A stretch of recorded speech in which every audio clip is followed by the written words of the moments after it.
Well, friends, I think we are going to get more people, but they will come along as it's. But in the spirit of the fact that it is gone 11, can I don't think I need much introduction to Gwyn Gwyntopher, and who will be our speaker this morning. So, when you're ready, Gwyn.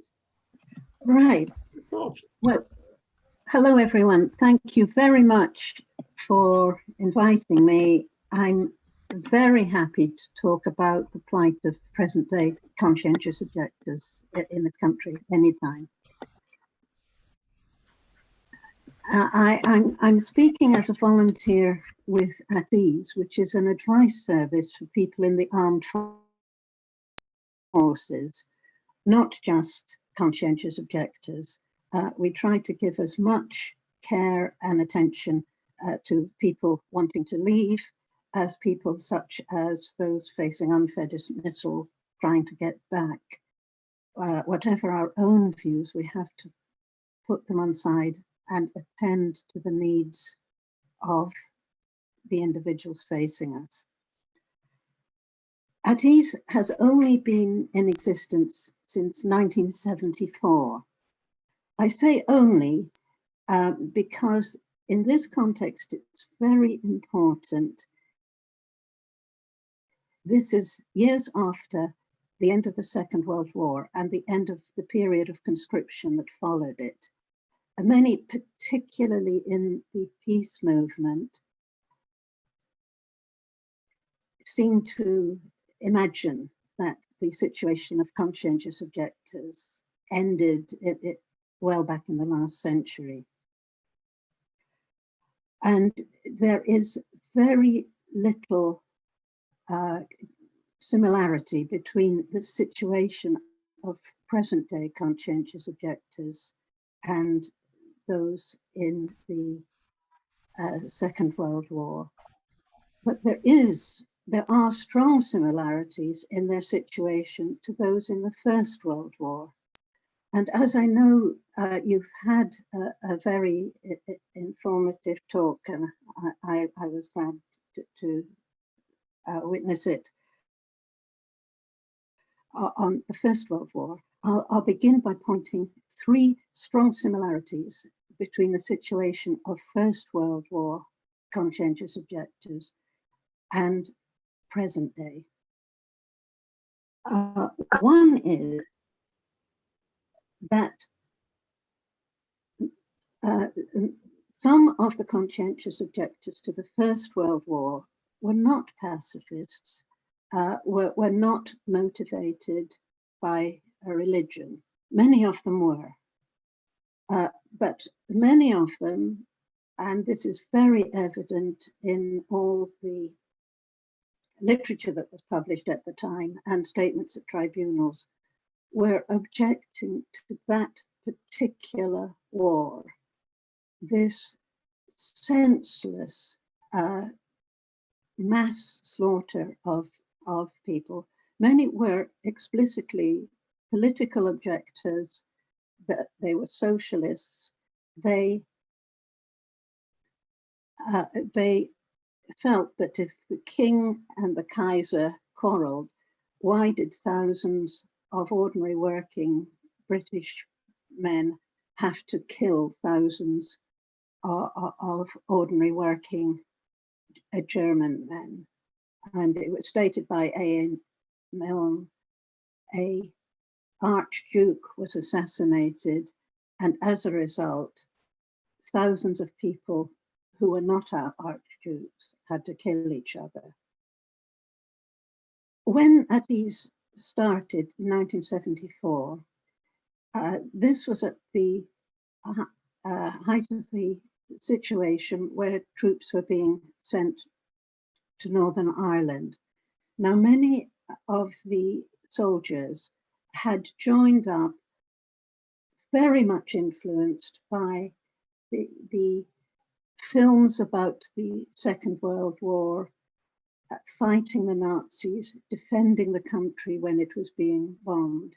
Many of them had parents who had served in the Second World War, and that was their idea of being in the forces. The situation in Ireland was very different when they found, particularly where they were facing civilians, where they were raiding family homes. And as one soldier at the time expressed it, I didn't join up for this. This, in the experience of Atis, has been reflected in the wars in Iraq and Afghanistan, where many of the service men and women would be prepared to defend this country, would be happy to be in humanitarian actions, but had serious doubts about some of the present day ventures, and the situation in Yemen is one that is looming.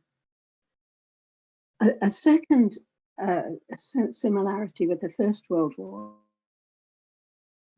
is that we don't know the numbers. In the case of the First World War, we do know the people who, as civilians, declared their objection and went before a tribunal. We don't know the situation of the 600 who were shot for what was called desertion.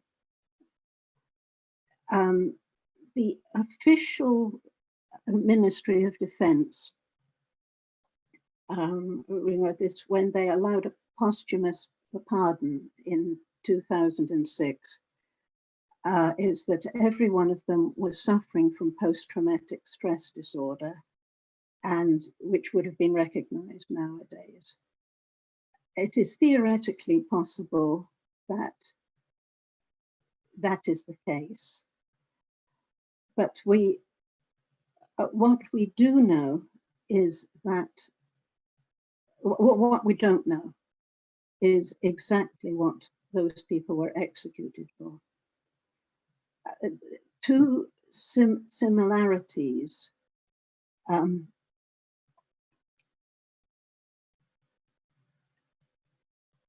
And the third,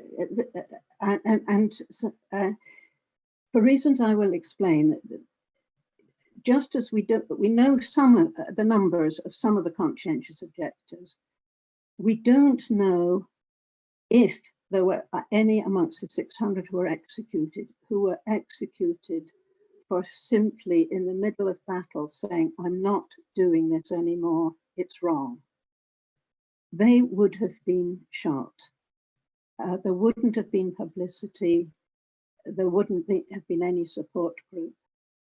Nobody knows. So there may have been people who certainly were stressed, but were perfectly in their right mind, making a considered principled decision that they chose to die rather than kill. And that we will never know. They are not numbered amongst the people that we honor in memory. And I will explain why today, the various reasons why we don't know and we cannot know the exact number. The third, and in some ways very important similarity, is that those who were executed suffered what was the maximum penalty at the time for any crime. A serial killer, civilian serial killer, would be sentenced to be hung for the crime of murder. And so when those were killed for refusing to carry on killing were executed, they suffered the penalty that a mass murderer would have suffered. In 2006, the same year that there was a posthumous pardon for the people in the First World War who suffered the maximum penalty, the law was changed from a maximum of 2 years for desertion to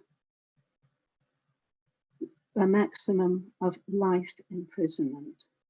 Life imprisonment is the maximum sentence in our culture that a mass murderer could get.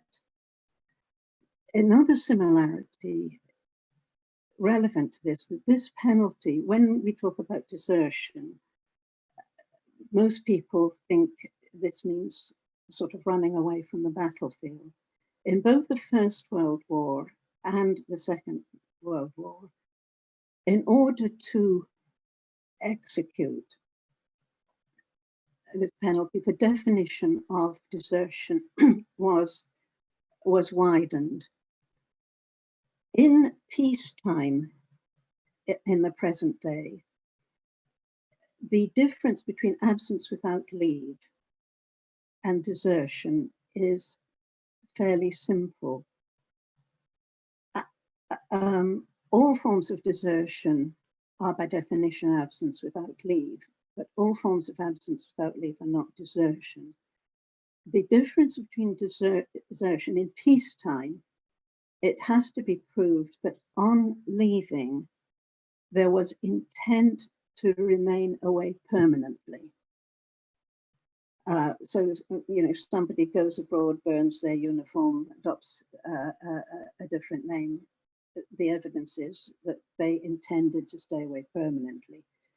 If they ran away on impulse, very often because they've just been told that they can't get out legally, or they're running away from bullying, they have a defense to desertion. They are absent without leave, and if you're absent for a single day, it's still absent without leave, but it's not desertion. But in wartime, the definition is widened. Now, it used to be that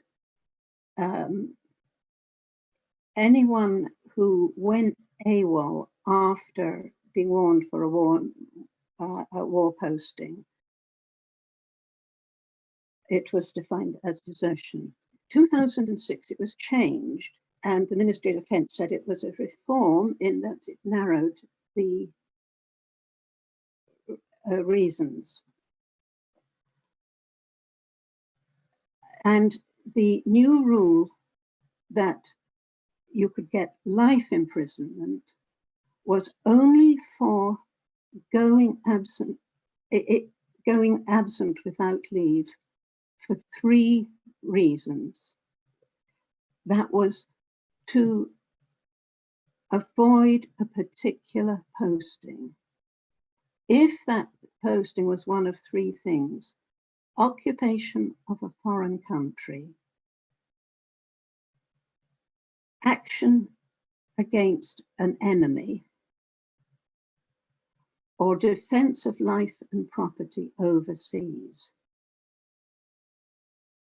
Avoidance of a posting for one of these 3 counted as desertion, and desertion only on those circumstances caused life was liable to a maximum of life imprisonment. For absence without leave or desertion in any other circumstances, the maximum is 2 years. So this was a political decision specifically aimed at those who go absent, who do not report on the day they are due to go to war.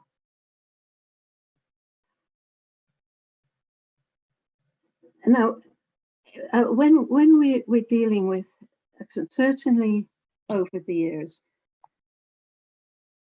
conscientious objectors or potential conscientious objectors or people who have vague doubts are a very wide range. It's not only that some are people come to a position where they object to killing in any circumstances, to any participation in war, or and those who have a specific objection to a particular war. I think we can understand this even as civilians. You know, if we think of the numbers of people who came out on the demonstrations against the Iraq War, who incidentally included a lot of members of the armed forces, though it was illegal for them to do so. These are particular wars that across the board arouse aversion. For some people in battle, for some members of the forces, there is what one could call a road to Damascus situation. They suddenly say, this is all wrong, I'm not going to have anything to do with this. And some literally sort of throw down their gun. For others, it's very confused, vague doubts, wonder if they had a different posting, if they weren't directly involved in weaponry. Some feeling very guilty that they're having doubts about the oath they've taken to serve Queen and country, feeling it's a very difficult moral dilemma. It's at that time when I feel that ATEES offers a unique service in that we try to offer a service that is non-directive and non-judgmental, where we're not trying, some of us may be in favor of military action in some circumstances, others, like myself, maybe from a pacifist background, but whatever our personal beliefs, we have to put them on one side and listen to a different person. And it's not a question of that if we were in their shoes, because no civilian's ever going to be in their shoes. Even those of us who are veterans, we're none of us in a job where we can be imprisoned if we walk out of our job. And we have to remember that. Now, I'm stressing the situation of some who are confused, because the COVID pandemic has created a very strange situation for members of the armed forces. Soldiers have been widely involved in fighting the virus, and they may have saved our lives in many cases. And they've had public support. There was tremendous support, for instance, at the building of the first Nightingale Hospital very quickly by soldiers. Soldiers have been involved in many parts of the country in COVID testing and still are with the new virus. It's the army that's been called out to help in areas. I should point out that because of the young age of the soldiers, they still join at 16 in many cases. They're at the back of the queue for vaccination, but they're out helping the vaccination delivery. They're helping the COVID tracing. And also members of the Navy and the Air Force who are seconded to work for the arms companies. I have found that many of these arms companies have during the pandemic, they've converted to making ventilators and other medical equipment. Now, when the pandemic is over, which is going to come sometime, though it seems to go on forever. But when it's over, imagine the situation of a factory where they're going back to making weapons. Some of this is actually in Bristol, so it's a very near situation. A civilian employee may say to his colleague, "Do you know, I've got so much satisfaction out of making medical equipment. I don't want to go back to making weapons. I'm going to look around for another job and give notice." His colleague who's in the forces has no choice. He never has a choice about his workplace. He never has a choice about his or her posting. They're stuck with it. Another group that are going to find it very strange, as I mentioned, the first Nightingale Hospital was built by soldiers. It was built at the Excel Centre, which is the site for the Dicey Arms Fair, which is the biggest arms fair in the world. And I think some of you may have been involved or may know people who've been involved in protesting against it. Soldiers converted the Excel Centre into a hospital for the COVID crisis. Every 2 years that the Dicey Hospital it is soldiers who are sent in to set up the equipment. It is soldiers who drive in the army tanks, and I mean tanks, I've seen them, to sell to foreign governments. It is members of the Royal Navy who man the warships in the Port Albert docks, where those warships are used as a great sales room for military equipment. And one of them is used as the banqueting hall for the arms dealers. And as one sailor commented to someone giving out leaflets about the arms fair, "Is this all about selling weapons to nasty customers?" And being assured that that was just what it was about, he took his leaflet back to the warship. Now, it is going to be ironic that the armed forces that converted that place into a hospital are going to be employed to reconvert it back to preparing for an arms fair. And that's going to be another source of confusion and arms fair. And we need people who are sympathetic to help people cope with that distress and confusion that is going to happen. Now, I said I'd try and explain some of the reasons why we don't know how many conscientious objectors there are.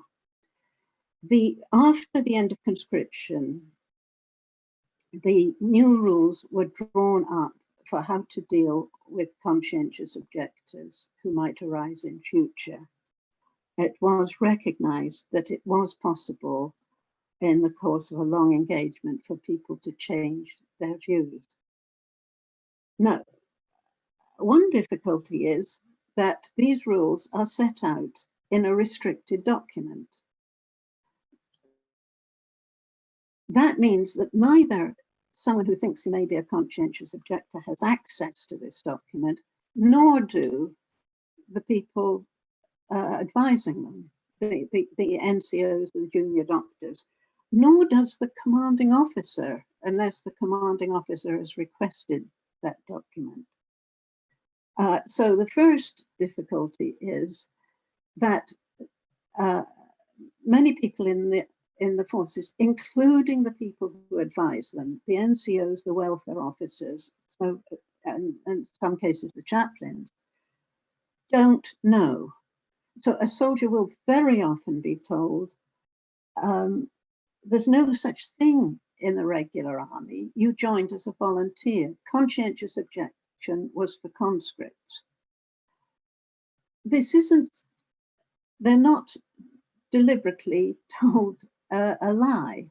The person advising them simply believes this. There were conscientious objectors at the time of conscription because everybody was conscripted, including people whose religion or whatever prevented them joining. So the procedure in theory is that the conscientious objector begins the process by writing a letter which must be addressed to his or her commanding officer, stating why they have changed their belief. This letter is very important because they're confronted with it throughout the whole of the process. This is then investigated by the commanding officer, assisted by a chaplain and anyone else he directs within the chain of command to inquire into the claimant's position. If the commanding officer is satisfied that the person is genuine, they have the power to recommend a discharge. If this, and so the person may be discharged, but they will not be discharged as a conscientious objector. It is a compassionate discharge. In the Navy, I've seen a list of reasons for which a conscientious a commanding officer may grant a compassionate discharge. Conscientious objection is on the list in between seasickness and enuresis. And I think this does show the military attitude. If someone has conscientious objection, they have an affliction which isn't their fault, but it means they're not suitable for military service. You can't blame a bloke for seasickness, but if he joined the Navy and he's got seasickness, he's got to get out. But similarly, if he has these weird doubts about where his duty lies, again, but it's not his fault, well, then he's got to be discharged. But it's compassionate discharge and it's no reflection on his ability. And it is recorded in the MOD statistics simply as a compassionate discharge. So if future generations are asked how many conscientious objectors there were in the UK, the only ones will be the very, very few that reached the very end of a long process, the advisory board on conscientious objectors. So many people will tell you, oh, there's only been 7 conscientious objectors since the Second World War, which of course is nonsense, but we will never know. Now, the other reason they can be discharged, which is even easier for the army, is what's called services no longer required. Many people talk about the contracts of employment of people in the forces. The official thing, and I've seen this in an MOD statement, there is no such thing as a contract of employment. Members of the forces, it is a one-sided agreement. Members of the forces have either a commitment or an engagement to serve Her Majesty's forces for a number of years. The Ministry of Defence or the armed forces do not have any corresponding commitment, and they can discharge the person by releasing them from their commitment. This is why members of the forces facing unfair dismissal cannot claim that at an employment tribunal, because they cannot be dismissed. They have never had a contract. The only way that they can take an action to an employment tribunal is if they're claiming racial or sexual harassment or discrimination, and they have to prove, which is almost impossible to prove. I've witnessed an attempt. They have to prove that the actual discharge was an act of discrimination. It's not enough that they were unfairly dismissed and they suffered racial or sexual harassment. They have to prove that the only reason they were dismissed was in itself because of their race or their gender, which, as I say, it's almost impossible to prove. So whether you want to get out or whether you want to get in, back in, the contract, and for conscientious objectors, the other reason, if someone doesn't even want to admit a conscientious objection, they can simply discharge the person if they so choose. But if they choose not to, if they are told, the conscientious objector said, your commanding officer is rejected, does not believe you are a genuine conscientious objector, then in theory, they have a right to appeal to the Advisory Committee on Conscientious Objection.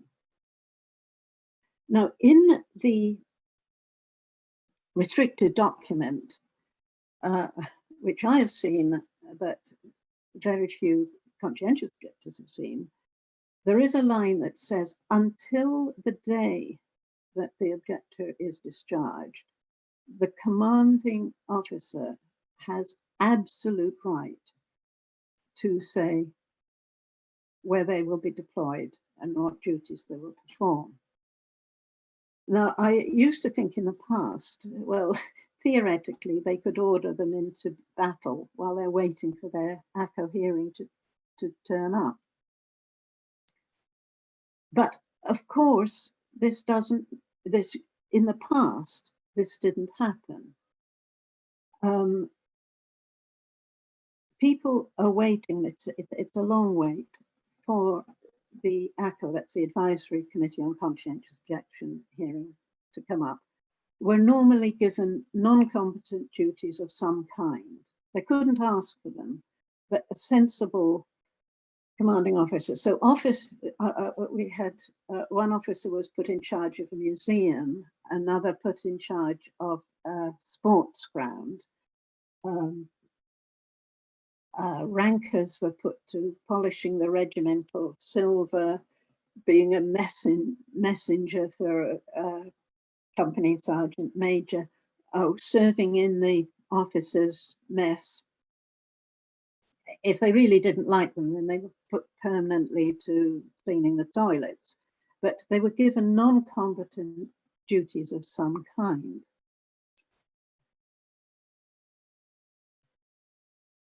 And they were not sent for military training. Where this did happen, that they found they were included, usually after making representations to the force. They didn't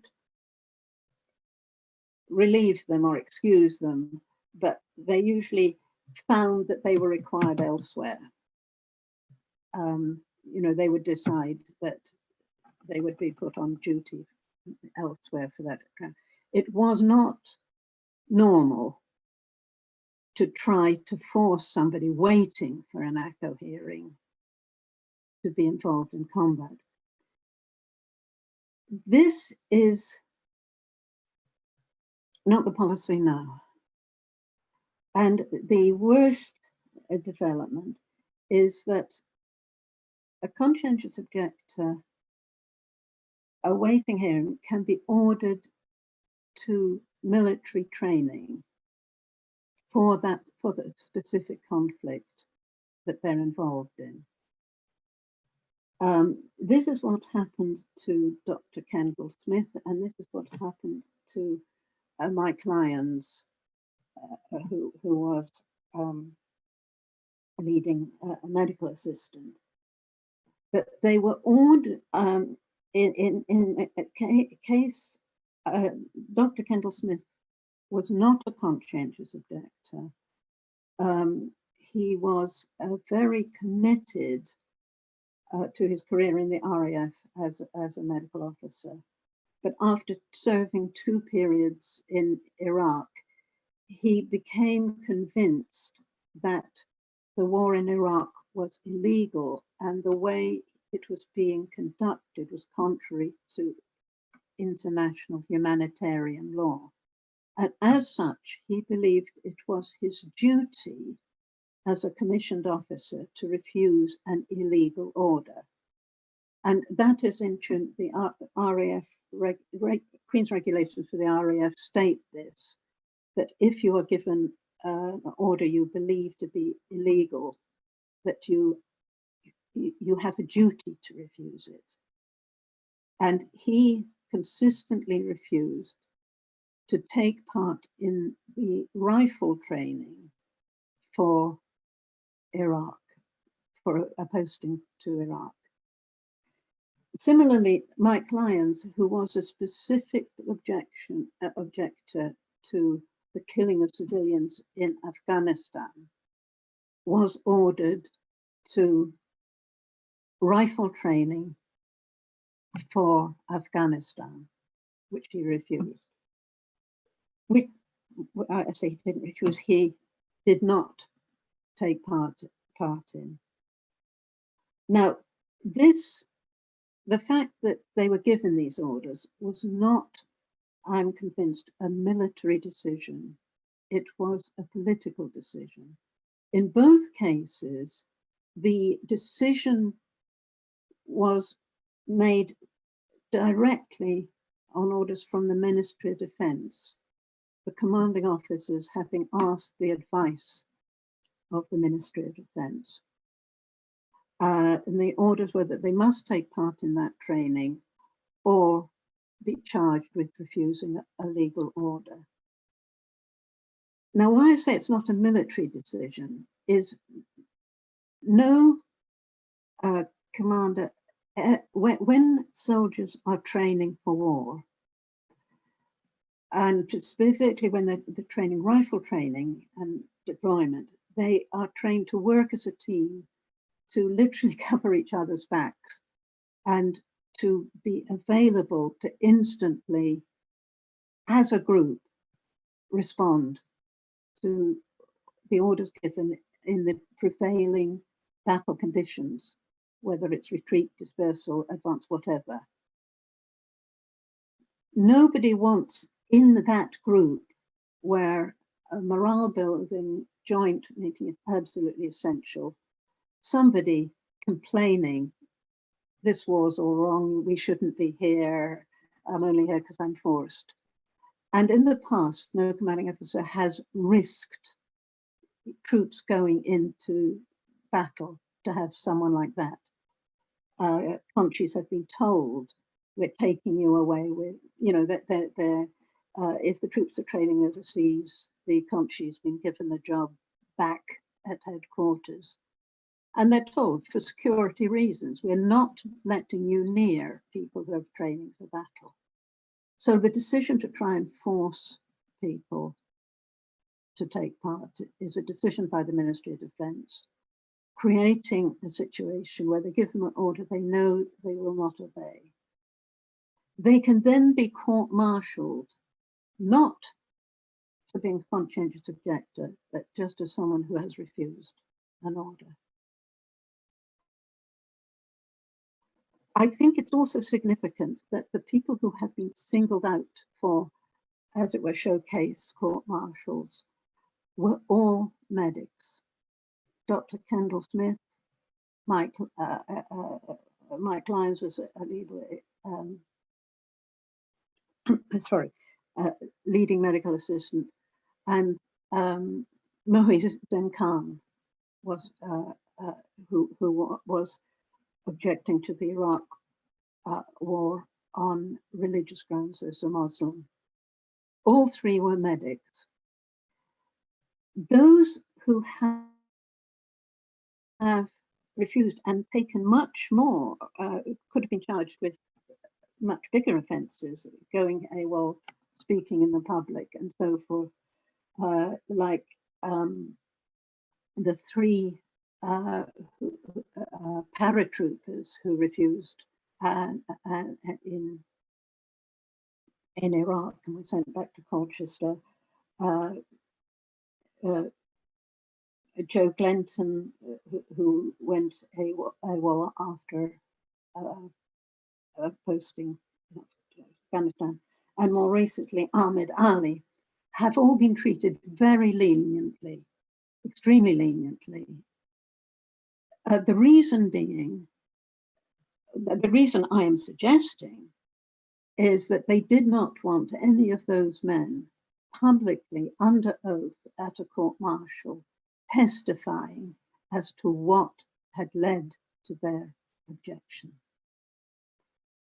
I think a political decision, and as I say, I cannot believe that those singled out for very harsh treatment have all been medics, is that someone in the public relations department of the MOD thinks it is easier, there's likely to be less support for a medic refusing to go to a battle area to treat the injured than someone who's a paratrooper or a bomber pilot or a frontline infantry person. That the effort is to close down public support as far as possible. But let's say someone doesn't give up altogether because they've been told, does get discharged, though it's not recorded as conscientious objection, isn't trapped into being charged with disobeying an order, in which case they can be imprisoned and then discharged, but they won't be discharged as a conscientious objector, they'll be discharged as an offender. But they get through all these hurdles and they finally reached the advisory committee on conscientious objector. Now, since we came into existence, ATIS has observed every one of these cases that has come up. We never had reason to complain. They were reasonably fair hearings. And the procedure was that the person claiming to be a conscientious objector was questioned about their beliefs. They were allowed to submit evidence. The committee then did not announce its decision because it needed time to think it over. Now, this is reasonable. A jury in a court of law very often is given time, may need several days, we know this. And a jury in a court of law only has to decide on a matter of facts. What was the facts of the alleged crime cause? The panel in the advisory committee has a more difficult job. They've got to more or less have a window into someone's soul. They've got to judge whether someone's beliefs are sincere. And it's been accepted that you don't make an instant judgment about that.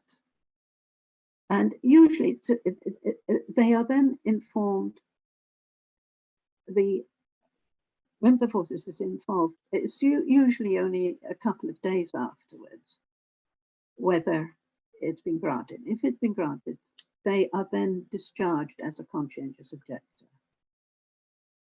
If it's not been granted, they're told they have to return to normal duties. Now, and as I say, it's also a private matter. The last, if you like, what I would call fair hearing, which was one Maureen Bennett, there has always been, as it were, an official observer. When the procedure started in the 1950s, there was an organisation called the Central Board for Conscientious Objectors, which was laid down some years ago, and its place was taken from the point of view of the MOD by the Peace Pledge Union, who have a right to have an observer there to observe the fairness. Now, at the last fair hearing, which is my turn, that of Maureen Bennett, the person from the Navy came across to Bill Hetherington, who was the PPU observer, to say, when the claimant, Maureen Bennett, was informed of the decision, the PPU would be informed if Maureen Bennett gave his permission, and Bill accepted that.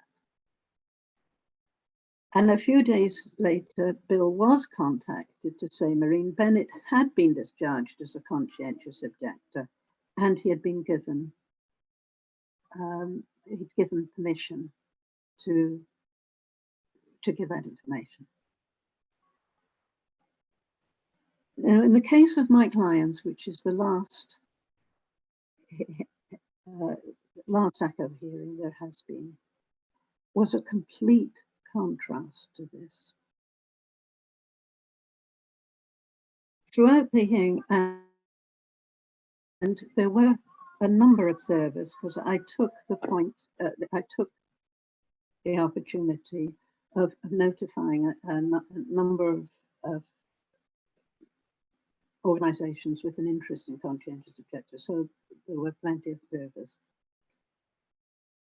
From the beginning, it was fairly obvious that the bench were hostile, and it became apparent that the decision had been made irrespective of what Mike had said. He had made quite clear that he gave two strong reasons, and he gave very, very clear. He was very, very sincere and very open in all his answers.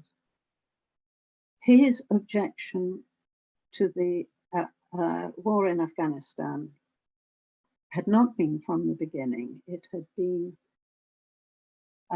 he specifically objected to the killing of civilians in Afghanistan. And this had been prompted by the revelations by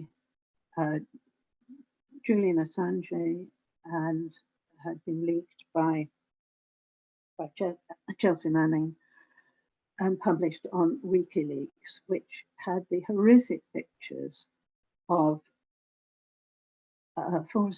troops from helicopters shooting down civilians for no reason. I don't know if any of you saw that, but it is quite horrific. These were films that were in the possession of the US authorities and were kept secret. And they are pictures of soldiers from a helicopter shooting down civilians on a civilian street, and even killing the people who went to try and pick up the injured. This so shocked Mike. The second reason he gave was that as a medic, he felt he shouldn't be required to kill anybody. And he quoted that in his when he first joined the Navy, they were given a briefing that they were medics, they were not to take part in warfare. And he was given the instruction, even if your patient is an enemy soldier who has just killed your best friend, he is your patient, and that is all you must consider.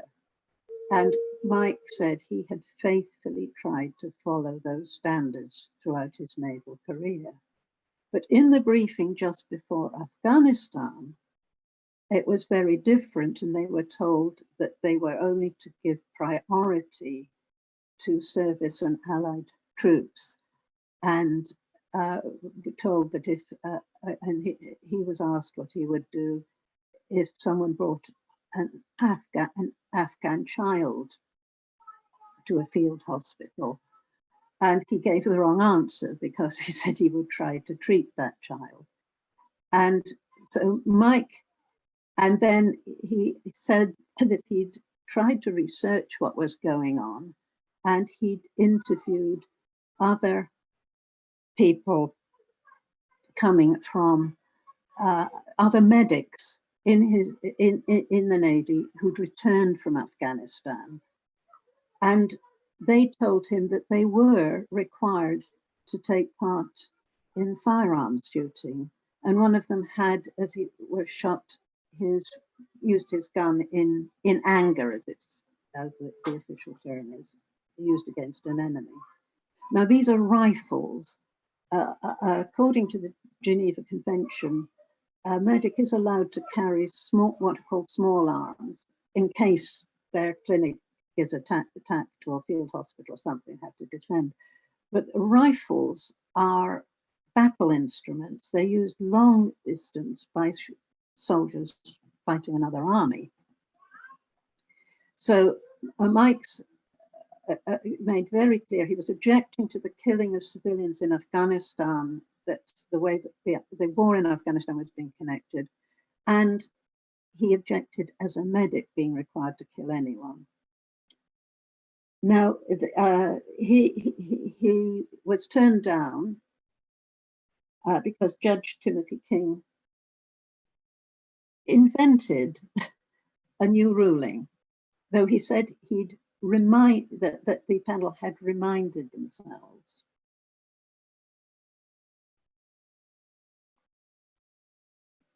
And that they only allowed objections on matters of moral and conscience, and not political objections. And the objections that Mike had raised were merely political. They were not matters of morals and conscience. But it wasn't just that this was the verdict. It was the way what happened. I've described, and you'll understand me, what happened in the case, the last case before, Marine Bennett, where the panel retired and he was told that he would be told, and with his permission, the PPU would be told. At the end of Mike giving his evidence, before the committee of 3 people had retired to consider their verdict, Judge King announced that they would be announcing their decision that day. No, neither of the other 2 looked surprised at this, so they'd obviously agreed it. They knew they wouldn't need time. Before they had retired, before they'd heard the evidence, they had decided they would know their decision. And furthermore, the reasons would not be given that day, but would be given at a press release at the end of the week.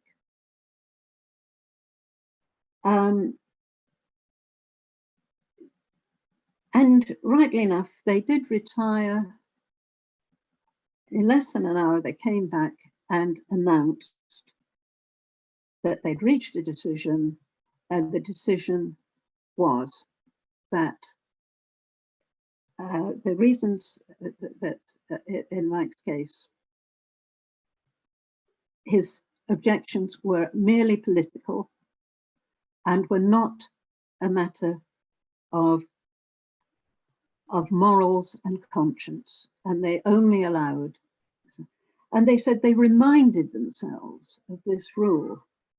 Well, I'm not sure what they'd reminded themselves of unless it was a prior politically motivated agreement, because the last time this was debated in Parliament was 1916. And at that time, Parliament decided that conscientious objection was not to be confined to religious objections or total pacifism, that objections on other grounds were to be allowed. And as we've heard, in the First World War, many of the objections were explicitly political. They were socialists objecting to being called into what appeared to be a quarrel amongst the crowned heads. But this group. Now, I've gone on about these two cases at some day. I hope you'll bear with me, because it really matters. The future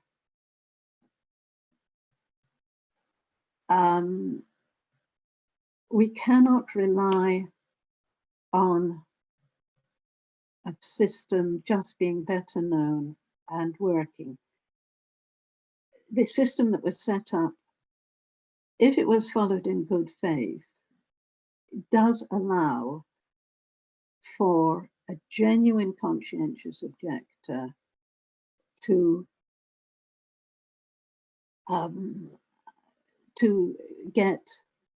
be discharged, to be allowed to do non-combatant duties whilst they're waiting, and but now the combination that they can be tricked by being ordered into military training for the very war that you're objecting at, and even the very particular thing that you're objecting. And even if, despite this, you get through ACO, it can no longer be regarded as a neutral forum. Now, in fact, the indications are that many of those who object either to war totally or to a particular war vote with their feet. They go AWOL. After the invasion of Afghanistan, the official figures for absence without leave trebled. Now, this is quite mind-boggling. The UK has a huge problem at any time. I mean, before then it was over 2,000. So when we're talking about trebling, we're talking about 6,000 people.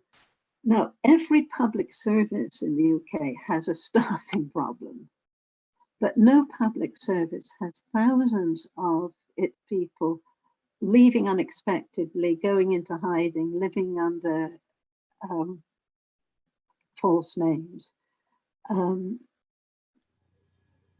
And the situation of AWOLs is desperate. It's a bit like being an illegal immigrant in your own country. You can't work. You are in hiding. You're liable to arrest at any point. And it is specifically, again, it's a political decision. It's politically aimed. The ones that they are worried about are those who don't want to be involved in a specific war, combat against an enemy, occupation of a foreign country, action in defense of life and property overseas.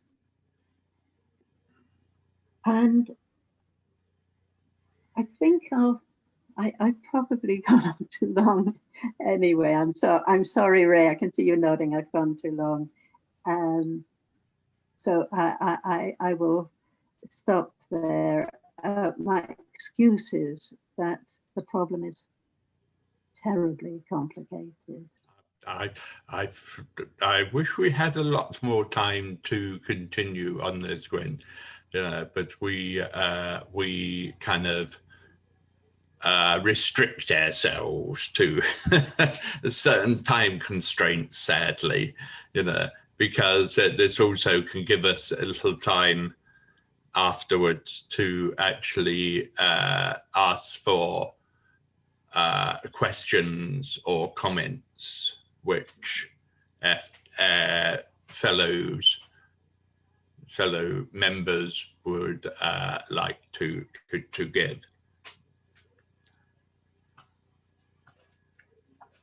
Can I give you the at-ease email, so if anybody wants to know more, that would simply be info@ease.org.uk. Okay.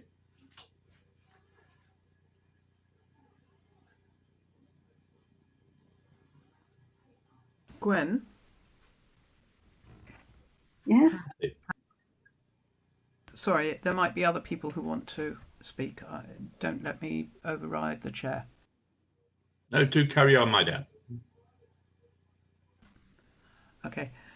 Gwyn, unfortunately, quite a lot of your rather key words were not audible as you leaned forward to the microphone or some such. Oh dear. Yeah, so I've got some blanks. I think I've got the point, but I think you're saying that it's kind of seems unwritten that political reason for being a conscientious objector are no longer being recognised by the so-called judges, who are no longer impartial by the sounds of it and don't seem to have any decent rules of engagement. It's one particular judge announced this as a new ruling. There is no precedent for this, and precedents to the contrary. So it's Judge Timothy King in the last ACO hearing. Something about King. Apple. Yes, Apple. the Judge Timothy King. Yeah. Announced a new ruling. Whose rule was it? Timothy King's. It was his. He made the ruling. He claimed that the panel had reminded themselves, but there was nothing to remind. The last legislation is to the contrary. So it's the Timothy King rule. He invented a new rule. And did anybody have any rights to challenge that? There is no form of appeal against an ACO. ACO, yes, the only person who could challenge it would be the Secretary of State for Defense. ACO is an advisory board. That's why you can't appeal against it, because officially it's not their decision.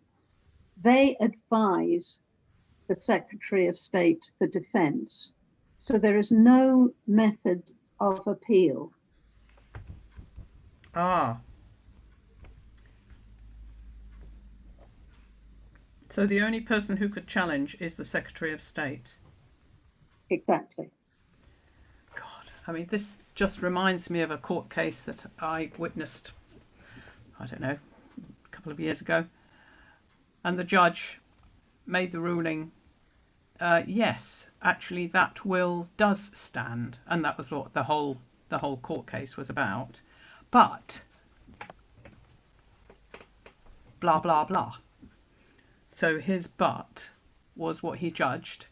And all the money went to the person who, in my opinion, had plenty and didn't need any.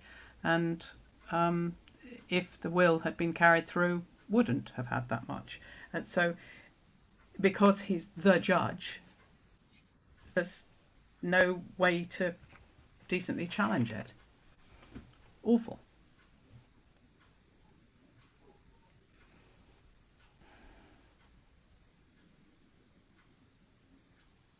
Yes, I mean, in military law, there are even less opportunities.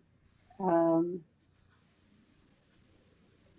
only major reforms in recent years were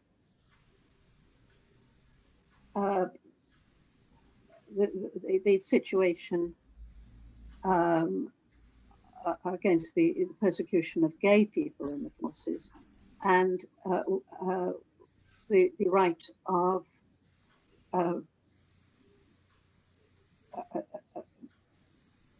maternity rights for women in the forces, and they were both obtained via the Court of Human Rights, European Court of Human Rights, for which all, and you can only appeal to that if all domestic courts have ruled against Jews.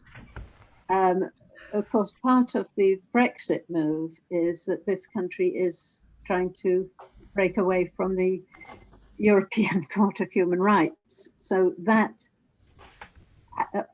possible avenue, which was only possible when there was a very large group and many years of litigation, that is blocked off.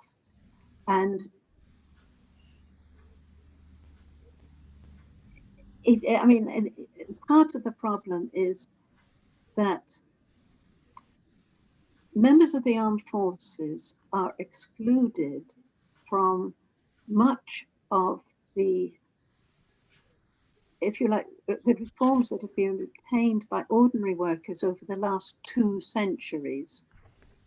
Bonded servitude is illegal except in the case of members of the armed forces. And the Human Rights Act has an appendix saying the following clauses, and the lot is do not apply to members of the armed forces. Now, what we say in at ease is if you have universal human rights, but certain individuals, because of their choice of occupation, are excluded, what are we saying? That they have a legal status that is less than human. And this isn't just a theoretical thing, because this is what allows so much hardship, and I would say cruelty, because those people don't have the rights that the rest of us have, whether we're talking about the protection of employment, freedom of movement, freedom of association, the right to family life, the right to security of home. There are so many situations where you can't use human rights legislation because these human beings are excluded from it. There is no other employer that has its own private prison for people who've tried to leave that employment. And in this context, if you think your employer's doing something wrong, you won't be put in prison if you tell the world about it. You won't be put in prison if you try to leave. And this is their situation. Thank you. Any other comments, friends? Questions?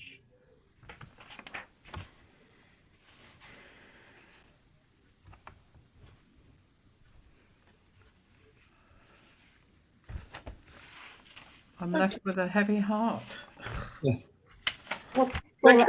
Thank you very much, Gwyn, for your illuminating discussion. And well, if anyone wants to help, at ease needs volunteers. Right. Well, I think we can end at that present juncture. We might even, if we're lucky, see Christopher again.